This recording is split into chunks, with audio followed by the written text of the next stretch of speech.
Interesantes como para poder dialogar con el ingeniero en ejecución eléctrico y político chileno, vinculado con el partido por la democracia, el PPD, que es Tucapel, Francisco Jiménez Fuentes. Así es. Nosotros nos permitimos hacer, y le pido a Dani que baje el volumen, una conversación sin auriculares. En la radio se habla con auriculares y eso hace una sensación como que uno se escucha a sí mismo y uno toma el modo de conductor o toma el modo de radio. Entonces te invito a sacarte los auriculares Tucapel. Muy bien. En estos días interesantes porque, a ver, tú estás como... hay varios factores como para... hay varios temas por el cual entrevistarte. Es indudable que tu nombre tiene una carga con respecto al tema de derechos humanos, por tu padre. Así es. Son días donde se está hablando de eso. Hay como una sensación de apertura de heridas. Paralelamente también eres diputado. Estás en una de las organizaciones que por lo menos está más... Cuestionada. Sí, también podríamos decir más en boga. Pero también porque, claro, está cuestionado, pero también está cuestionado todo. Sí. Hay como una desconfianza hoy día con todo el mundo. Pero es verdad lo que tú dices. Yo, antes de ser diputado, yo entré tarde a ser diputado. Yo entré a los 44 años. Uh-huh. Y mi vida anterior a los 44 años la hice en el mundo privado, cuando vivía en el exilio en Suecia, en ninguna ONG ni nada, sino trabajando como cualquier chileno exiliado. En todo lo que uno puede allá cuando es extranjero, y después mi profesión, porque logré trabajar en mi profesión. Entonces entré a los 44 años, me costó un mundo tomar la decisión, porque yo teniendo mi ideología, era un mundo que no conocía. Dar ese paso fue difícil. Claro. Pues yo llegué el año 95 a Chile y entré el 2005 a la política. O sea, 10 años después, 10 años estuve en Chile, donde todos los partidos me ofrecían ser candidato. Ya venían las elecciones municipales y me ofrecían ser candidato a alcalde. Venían las parlamentarias y me ofrecían ser candidato a diputado. Y es por la... Era por el nombre. Por la carga del nombre. Claro, era porque el nombre, por supuesto, que era conocido y habían posibilidades de que fuera elegido. ¿Cómo le explico a alguien que hoy estamos viendo como un proceso donde estamos descubriendo también? Para alguien de la nueva generación, ¿cómo le contamos la historia de tu papá? Sé que quizás no es como que te lo pregunten a ti, además que tú tenías el nombre, pero ¿cómo le cuento a alguien que... ¿Quién fue? ¿Quién fue tu papá? Sí. Mira, yo, para resumirlo en pocas palabras, yo siempre describo a mi papá. Uno siempre puede decir, pucha, el hijo idealiza al padre, ¿eh? Pero yo trato de ser súper objetivo en esto. Yo creo que mi padre fue uno de estas pocas personas que llegan, que tienen una humanidad fuera de lo normal, que dedican su vida a una causa. Mi papá fue siempre, empezó a trabajar a los 17 años y desde esa edad se dedicó al sindicalismo. Dedicó toda su vida a defender los derechos de los trabajadores, especialmente el sector público, porque él fue presidente de la ANEF. La Agrupación Nacional de Empleados Fiscales. Justamente. Y él era la antigua, pues mi papá era para describírtelo, era una persona que nunca en su vida tomó vacaciones. Aquí el fuero sindical que tenía lo ocupaba con sus vacaciones. Él siempre llegó a las 8:30 de la mañana a su trabajo, que era jefe de presupuesto en la Dirinco. ¿Qué es la Dirinco? El CERNAC de hoy día. Ah, ya. Y después de las 5 se iba a la ANEF. Entonces él cumplía su pega, nunca ocupó el fuero, esos viajes sindicales los ocupaba con sus vacaciones. Yo no me recuerdo haber vacacionado con mi papá, los puros fines de semana. Era el típico que los días domingos con corbata, era bien a la antigua. Entonces fue un hombre que súper humano, que dedicó toda su vida a defender la causa de otras personas. Y después le tocó, yo creo, vivir una parte de la historia en Chile que fue recuperar la libertad y la democracia para este país, pues, y eso, por supuesto, que él quería unir todas las fuerzas. Siempre hablaba de crear un movimiento que no solo abarcara a los trabajadores, sino que a estudiantes, a dueñas de casa, a todo el mundo, para luchar, para recuperar la democracia para el país. Y en esos años mi papá era el actor social y el actor político era Eduardo Frei.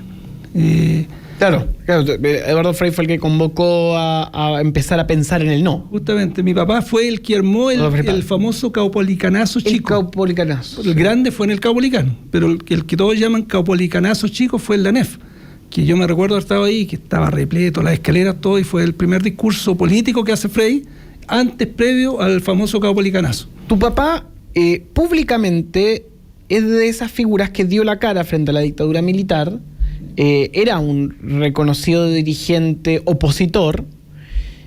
Y para los que no conocen la historia, la mañana del 25 de febrero de 1982, tu padre Tucapel, que se llama igual que tú, sale de su casa a trabajar en su taxi. Así es. Y lo interceptan un grupo de tipos, quienes, haciéndose pasar por pasajero, le dicen que se dirija al camino Rencalampa, a 40 kilómetros de Santiago. Ahí tu papá fue asesinado y su cuerpo fue encontrado esa misma noche dentro de su taxi. Hay un tema que tiene que ver con lo de Carmen Gloria Quintana, que tiene que ver con la historia de tu padre, que tiene que ver con la historia de los desaparecidos en general, que es que a ustedes se les pide que no sientan odio. Es muy loco eso. ¿Por qué, Mira, siempre quise hacer una pregunta a alguien que fuera cercano a una situación así. ¿Se puede? Ahora, espérate, ojo, no es que yo diga, ojo, lo quiero decir desde un punto de vista de que hay como hay un etos, que es como una posición paralela que les dice, ustedes deberían buscar el futuro, etcétera, y debe ser muy difícil. Pues si ya es difícil para el que pierda a su padre naturalmente, o a su madre naturalmente. Imagínate lo que es, y no solamente eso, sino que cuando uno, joven, como me tocó a mí vivirlo, con mi familia, mi mamá, mi hermana, buscamos el único camino que teníamos, que eran los tribunales de justicia. El hecho de recurrir a los tribunales de justicia, de pedir justicia, estar 20 años ahí, había gente que te decía que estábamos llenos de odio por hacer eso. O sea que, porque por último tú me podrás decir, mira, estaba lleno de odio, tomó las armas por sus manos. Claro, hizo algo. Pero el hecho de recurrir a la justicia, muchas veces nos catalogaban de que estábamos llenos de odio por que el canal democrático. ¿Y quiénes construyeron ese discurso? Yo creo que la derecha más dura de este país en general lo construyó. O sea, ayer yo escuchaba a Carmen Gloria y me impactaba decir que ella en un momento sentía como que se sentía culpable. O sea, una cosa que... ¿Te pasó eso a ti también? A mí muchas veces también me pasó, porque en el fondo decir, oye, como que uno decía, oye, este está lleno de odio, sigue pegado al pasado, ¿por qué no mira el futuro? Como claro, entonces, como quien como fuese que, a comprar un traje, ¿no? Justamente, como que te sentías culpable de que el país no avanzara en una línea, porque había muchos que decían, mira, si nos quedamos pegados en el pasado, no podemos construir futuro. Y yo era de la idea, y mucho, que justamente al contrario, que no olvidar el pasado es lo que nos va a permitir construir futuro. Sobre lo mismo, pero muchas veces me sentí culpable también de eso, que gente dijera, mira, que sigue cateteando en los tribunales y no deja el papá muerto. Muchas veces dijeron, déjelo tranquilo. ¿En serio? Claro, entonces, pero bueno, son historias de este país que menos mal hoy día yo creo que están cambiando, o eso espero. Y cuando se da eso, bueno, tú también te fuiste. Yo tuve la suerte de irme, yo todo esto lo viví el año 95 para adelante. Sobre lo mismo, ¿por qué volviste? Yo volví, fíjate, por una sola cosa. Yo logré ambientarme en Suecia, cosa que le cuesta mucho a los chilenos. Yo tengo amigos que todavía están allá, llevan 40 años, están con las maletas. ¿A qué edad te fuiste? Yo me fui a los 19. Tenías una vida y sí, claro, y era como parte de... Y mi polola se fue al año después, nos fuimos a vivir juntos y ahí armamos nuestra familia, pero yo me vine exclusivamente, mi mamá me decía, no te vayas, pues mi mamá siempre tenía el temor de que me pudiera pasar algo a mí acá. Entonces ella no quería que me viniera, mi hermana que estaba allá, fue una pelea solo, me traje a mi señora y a mis hijos a la fuerza, convencidos, digamos, de que voy a hacer todo lo posible porque se haga justicia y nos volvemos a Suecia. Esa era la idea. Ese era tu plan. Y siempre sentía, estando muy bien en Suecia, trabajando en mi profesión, me había comprado un departamento, teníamos una vida, mi señora su trabajo al frente de la casa, mi hijo el jardín infantil en el mismo edificio, o sea, una vida muy buena. Me había ido a un barrio sueco a vivir. Y sentía ese remordimiento de que el proceso estaba cerrado acá, como que nadie hacía nada, porque yo leía de allá y decía, se cerró el proceso de Tucapel Jiménez y todo el mundo como que había aceptado que iba a quedar en la impunidad, que no se iba a hacer justicia, que nunca, a pesar de que todos sabían quién había sido, no se iba a hacer nunca justicia. Y eso a mí me hizo venirme, pues al final me hizo como que tenía una deuda con mi papá y me vine pensando que iba a estar unos 3 años y me iba a volver, y al final me fui quedando. Y yo soy de los que creo que el destino de cada persona está escrito. Y yo creo que mi destino estaba acá. Porque después de que se hizo justicia, mi señora me dijo, ya, el año 2002, llegó la hora, vámonos. Y empezamos a planificar, irnos todo, y siempre ocurría algo que me hacía quedarme. Siempre. Fíjate que la última vez que estuve a punto de irme fue el 2004. Ya ahí me iba porque mi hermana estaba enferma y quería estar con ella ya. De hecho, había estado 6 meses en Suecia. Y vino el indulto del asesino de mi papá. que fue previo a que yo fuera después candidato a diputado. Y eso me hizo salir en la prensa de nuevo todos los días. Cuando indultan a la asesinato de tu papá, ¿qué sentiste? Impotencia, porque en el fondo sentí que todo el trabajo de 20 años, porque nadie sabe más que nosotros lo que significó estar... Mira, yo tuve la suerte de poder ir, yo decía, yo he dedicado más vidas que cualquier abogado, o sea, más horas de mi vida que cualquier abogado estar en los tribunales. Claro. Me tocaba ir a los alegatos, que se suspendía. La única vez que no fui fue cuando carearon a los asesinos, porque no tuve el coraje de mirarlos a la cara. Esa es la verdad que... Pero el resto de los alegatos estuve ahí siempre presente. ¿No fuiste al careo? No, o sea, no era careo, lo iban a interrogar a ellos y yo no quise ir. No quisiste ir. Pero fue la única vez, y el resto de los alegatos estuve siempre presente, y bueno, ahí los periodistas de tribunales me conocían. Claro, y cuando van a tribunales los asesinos de tu padre, es que ¿qué se puede decir también? No, son una mierda y un hijo de puta. Yo soy un gallo súper tranquilo, todo el mundo me conoce, pero yo dije, no, uno ahí no sabe cómo puede reaccionar, entonces preferí no ir y no mirarle la cara. Pero yo creo que opté por una... De hecho, muchas veces después el asesino de mi padre ha querido, después, no sé si tú te acuerdas, me pidió perdón públicamente en un programa de medianoche que existía en esos años. Sí, claro. Ha querido entrevistarse conmigo varias veces. Yo, para serte franco, lo he pensado, porque siento que siempre hay vacíos del juicio, de todo lo que fue la investigación, pero conversando con mis hijos opté que no era... Es que claro, porque te vas a encontrar, te encuentras contigo mismo. Sí, pues yo dije, mira, yo creo que hoy día tengo la madurez para enfrentarlo y sentarme, pero mis hijos, cuando lo conversé con ellos, no lo comprendieron. ¿Y tú qué le dirías a todos esos militares que están en los pactos de silencio? Pucha, que tengan un acto de humanidad, o sea, que piensen en las familias que están esperando justicia. Yo siento que esto es una carga de conciencia, es lo que ha ocurrido ahora, que yo creo que no poder vivir tranquilo, ya no viven por hablar. ¿Tú estás seguro que no viven tranquilos? Que yo creo que eso tiene que haber sido, porque después de tantos años no me atrevo a pensar que haya otro tipo de reflexión en sus mentes, pues más que el hecho de que no puedan dormir tranquilos y optar por hablar, que le debe haber quitado una mochila al conscripto que habló, una carga emocional tremenda. O sea, a pesar que hayan pasado los años, yo creo que él hoy día tiene la tranquilidad, pero al menos fue el que dijo la verdad, el que contó, independiente que hayan pasado tantos años. Y tú que has estado metido en el tema de derechos humanos, ¿hay pacto de silencio? Sí, ¿se saben cosas que no sabemos? O sea, esto demuestra que sí lo hay. Y hace poco, creo que para los 40 años del golpe, creo que Chilevisión de un programa donde habían militares que reconocían que habían pactos de silencio. Yo soy partidario. A mí me llamó mucho la atención que en el proceso de mi padre, en las condenas, que fueron bajísimas, con media prescripción. Vergonzosas para cualquier país, o sea, lógico. Yo te digo, Silva, el fiscal Torres Silva, le dieron 800 días de condena, esa fue la condena.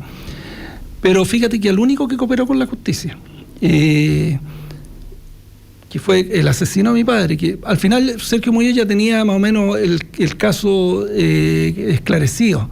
Pero él fue el que dio el aporte final para que esto fue el único que tuvo cadena perpetua. Yo por mí a lo mejor hubiesen tenido toda la condena mayor, obvio. Pero pensándolo en ese momento yo dije, la señal es mala la que se está dando, porque cualquier militar que quiera hablar va a pensar, pucha, de nada sirvió cooperar con la justicia si es al que le dieron la condena mayor. Herrera Jiménez no estaba solo en el vehículo, habían otros 2 militares, que uno de los otros le disparó y resulta que el que habló, el que se llevó la cadena perpetua, y los otros 2, 8 años de condena. Entonces yo creo que ahí hubo una mala señal de parte de los tribunales, y por eso lo hablaba, esto no lo comparten todas las organizaciones ni las familiares, una cosa mía nomás. Claro, que yo creo que tiene que haber algún tipo de atenuante mayor al actual, y esto no es impunidad, no es que vayan a quedar impunes, pero tiene que haber un atenuante mayor para el que se decida contar la verdad. Yo creo que es una fórmula para que muchas familias que están esperando verdad y justicia no se mueran sin conocerla. Claro. Entonces, yo sé que esto, como te digo, hay muchas... No, hay otras visiones, pero esa es tu visión. Esa es mi visión, y el otro día leía lo de Javiera Parada, que también más o menos va parecido en la misma línea, y yo creo que, de hecho, quiero ver, hoy día estaba hablando recién con el abogado, para ver si presentamos un proyecto de ley Por supuesto que si está en la oposición de las organizaciones de derechos humanos no lo voy a presentar, Claro. pero es válido, o sea, ya a esta altura lo que se necesita es saber porque como tú dices, hay madres, hay esposas, hay hijos que van a años y morir años esperando sin verdad. saber la verdad. Y quedan los nietos y queda una sensación que es terrible. No hay nada mejor que saber la verdad. No hay nada mejor que saber la verdad. Y sí, porque fíjate que yo, independiente de las condenas, en el caso de mi padre, yo cuando se hizo justicia, se conoció parte de la verdad, parte, como quieras tú llamarlo, porque tampoco se conoció toda la verdad, ni se hizo plena justicia, pero yo quedé con la tranquilidad espiritual de haber cumplido con la memoria de él. A mí me dio esa tranquilidad y dije, ya cumplimos con ello, y bueno, si la justicia le dio 1 año, 2 años, en el fondo pasaron a tener segunda importancia las condenas. Aunque haya sido 1 año, hicimos justicia, hoy día se sabe quiénes asesinaron a mi padre y van a cumplir esas condenas. Entonces, yo creo que otras familias también le puede pasar lo mismo. Yo creo que saber la verdad y que haya justicia les puede dar esa tranquilidad espiritual que necesitan y yo te insisto, no hablo de impunidad. No es que la persona quede completamente, pero que sí sean atenuantes mayores y tengan algún tipo de beneficio. El proyecto que yo estoy pensando, por ejemplo, que todos los crímenes de lesa humanidad no pueden tener beneficios, o sea, no pueden estar sujetos a amnistía, son imprescriptibles y todo ese tipo, pero a lo mejor podríamos agregar ahí que, a excepción de los que cooperan con la justicia. Entonces podría haber ahí algún tipo de incentivo para que comencemos a saber la verdad, porque aparte de lo de Carmen Gloria, se supo también lo de Víctor Jara. Claro. Entonces yo hoy día decía, pucha, tarde, pero siempre que la justicia llegue es bienvenida, aunque sea tarde. Sobre lo mismo, Tucapel, bueno, entre la última hora, yo voy a salirme de la lógica de quién lo dijo, pero ojo, porque muchos dicen de que lo que dice es cierto, que es lo de Villegas, ¿no? Que el tema de que probablemente pasó la vieja. Y que finalmente los que son criminales no lo van a admitir y ya estamos. Tengo la sensación de que no es así, que la vieja viene. Es el tiempo como pasa. Y que no podemos permitir que se nos vaya otra vez. Justamente. Porque sí, efectivamente, en un momento hubo muchos pactos de silencio y una lógica desde el progresismo muy entre asustada. Tengo cada vez más la sensación de que había mucho susto, mucha culpa, pueden venir de nuevo, podemos seguir con esto para siempre. Y además una estructura cómplice de también criminalizar a las ideas de izquierda, ahí podemos viajar hasta la ley maldita, pero sumada a una sensación de lo que tú mismo decías, o lo que decía Carmen Gloria, que era, nos hacen sentir a veces culpables que estemos buscando la verdad sobre nuestros familiares. Entonces, cuando se dice pasó la vieja, finalmente es como, ya está. Yo no comparto eso. Yo no tengo, por fortuna, nadie vinculado con una situación de derechos humanos. Sí creo y sí conocí historia de militantes y tengo un vínculo político con gente que por lo menos dio la pelea en el no. Pero en tu caso, que eres hijo de una víctima, una violación de derechos humanos, y no eres todo solamente tú, es tu familia, etcétera, decir pasó a la vieja, ¿qué significa para ti? Impunidad. Es como decir, es como querer impunidad. ¿Qué es querer? Al fin y al cabo es querer impunidad, plantearlo. O sea, yo lo asocio a eso. Pues tú decías, por ejemplo, delante me preguntabas de odio o de sentirnos esta sensación que sentimos por muchos años. Fíjate, cuando nosotros logramos esta justicia, yo dije, yo me encuentro que estamos reconciliados con la vida. Siempre fue esa vida. Mis hijos no tienen odio.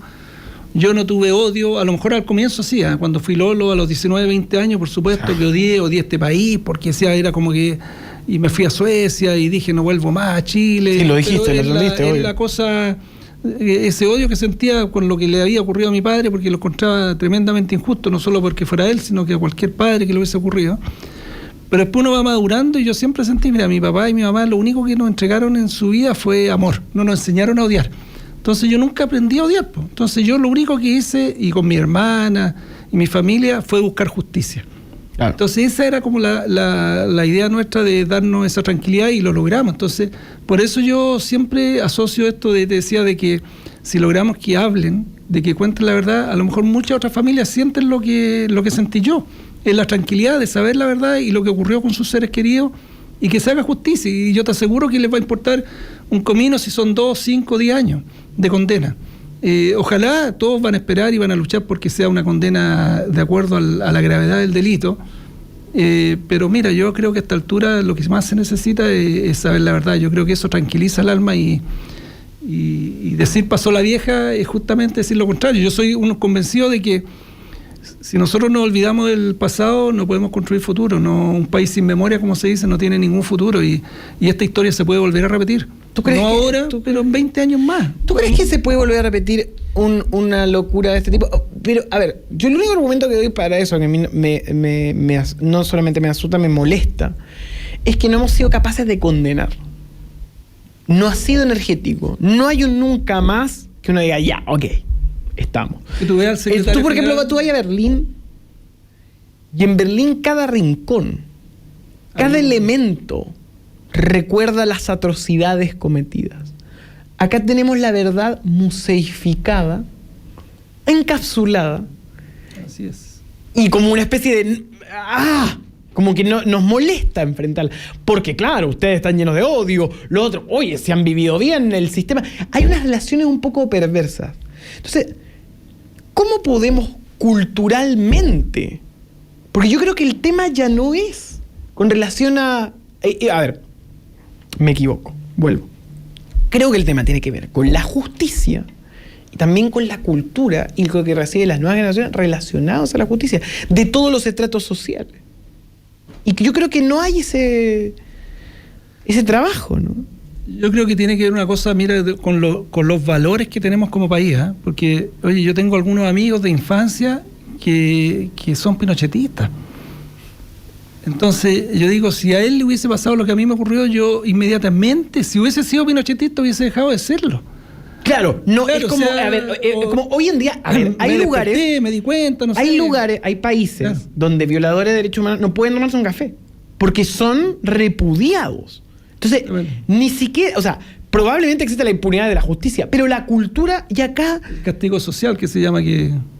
parece que no. No, mira, Ahora, yo no creo que ese sea el camino de los tribunales, pero yo creo que culturalmente se ha hecho un muy mal trabajo. Sí, yo siempre he dicho aquí, incluso hay la parte civil, digamos, que nunca ni siquiera han tenido, ya no es un castigo penal, pero tampoco han tenido un castigo social. La dictadura Han ocupado, civil, porque es una dictadura claro, cívico-militar. Han ocupado cargos en el Congreso, en el Senado, que fueron parte de la dictadura, que hicieron vista gorda. O sea, yo no estoy diciendo que ellos cometieron el asesinato directamente, pero fueron parte central y que hoy día dicen no sabíamos. O sea, Tú cuando escuchás que hay personeros que dicen no sabíamos, tú no crees. yo a los 11 años iba al puente Bulnes, que estaba a 2 cuadras, yo vivía en Renca, a 2 cuadras de mi casa, y veía a los muertos. O sea, sentíamos los balazos en la noche y al otro día íbamos y veíamos los muertos ahí en el puente Bulnes. Yo de 11 años íbamos nosotros. O sea, yo tenía 11 años, sabía. ¿Cómo no lo que vaya a saber pasaba. vos? ¿Cómo no iban a saber los que estaban en la dictadura ahí y que se cometían estas violaciones? Entonces yo no creo. Pucha, algún ciudadano por ahí que no lea las noticias, que no se interesa, a lo mejor no creía, pero alguien que fue partícipe del gobierno o de la dictadura, es imposible que no hubiese sabido. También hay un tema que es este asunto de la UP, ¿no? Como si fuera un monstruo gigante con mucho poder y que finalmente la UP fue un proyecto que fue truncado, que nos hemos dado vuelta y hemos analizado y vemos documentales norteamericanos y que la misma Smith dice, bueno, esto fue un ajedrez y acá les tocó a ustedes. Porque evidentemente los Estados Unidos intervinieron y bueno, después se ha pedido disculpas y después se ha hecho todo un trabajo de transparentar que fue un... Pero hay gente que de alguna manera lo que dice es, se ha usufructuado del desastre provocado por Lupe como si fuera como que no hay una dimensión humana, como que tú soy político todo el día. Eso no es cierto. Y tu padre tampoco era un político todo el día. Y eso es muy loco, porque no tenemos la capacidad de ponernos en el lugar del otro. Es que O por ejemplo, ahora acá me pone un tipo y me dice, acá están los carabineros quemados. Como que hay un juego muy perverso y una cultura de perversión Yo creo que es el peor error que cometió la Concertación. La Concertación no fue capaz de frenar la cultura de perversión que es empate, que es no separar, no decir, miren, acá hay un contexto. Yo también creo que los carabineros tienen derechos humanos, pero como que lo tratan de igualar a un proceso que fue sistemático. Hay gente que le cuesta o no quiere entender, ¿no es cierto?, cuando uno habla de violaciones de derechos humanos, que es muy distinto. O sea, la gravedad social es muy distinta cuando agentes del Estado cometen violación a los derechos humanos o cuando un delincuente me asalta en la esquina.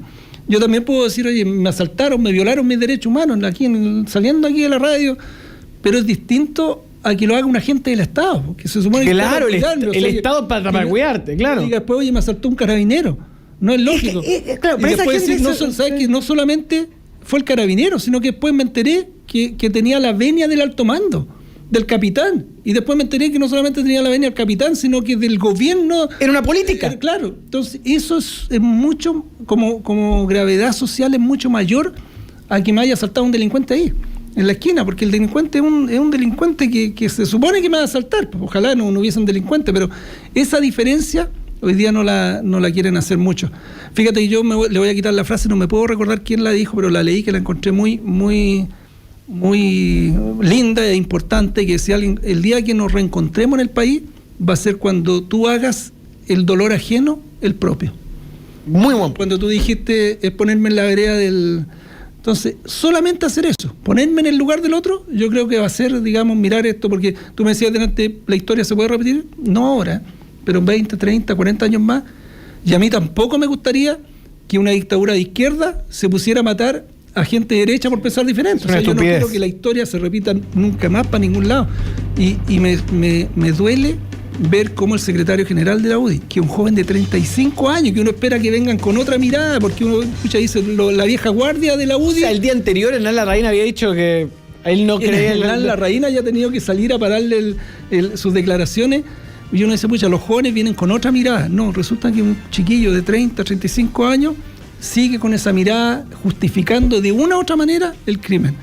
Yo digo, la violencia tenemos que condenarla. Yo hoy día en la mañana lo decía acá.